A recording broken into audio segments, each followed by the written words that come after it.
তো hello everyone. তো আজকে ব্লগটা ট্রেন থেকে শুরু করলাম। তো এটা হচ্ছে পানাগড় স্টেশন।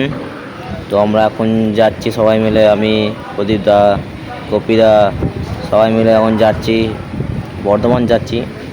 একটু দরকার আছে, তো একজন আছে হসপিটালে। তো ট্রেনে যেতে যেতে দেখো দুই ভাই মিলে কত গল্প করছে। আরে দেখো নেচার, দেখো কত সুন্দর, খোলা সবুজ সবুজ সব।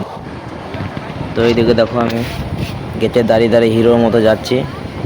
নেচারে হাওয়া খুব সুন্দর, এই ফিলিংটাই আলাদা।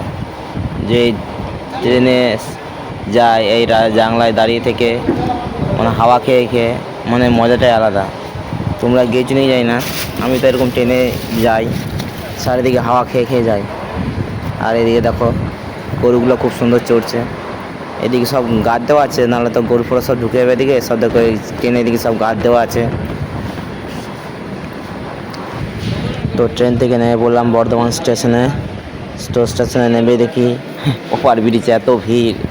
তো এই ভিড়ের মধ্যে জার্নি করে উঠলাম কষ্ট মষ্ট করে। তো দেখতে পাচ্ছি কত ভিড়। স্টেশন থেকে বেরিয়ে চলে এলাম টোটো দেখতে, যাব বর্ধমান মেডিকেল কলেজ। তো দেখো চলে এলাম টোটো খুঁজতে। তো টোটো চেপে চললাম আমরা সবাই এখন তিনজন মিলে, এদিকে তিনজন ওইদিকে দুজন। তো টোটো থেকে নেমেই দেখি কত সবজির দোকান বসেছে এদিকে।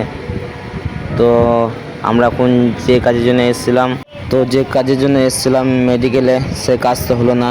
তাই ভাবলাম একটু ঘুরে বেড়াই।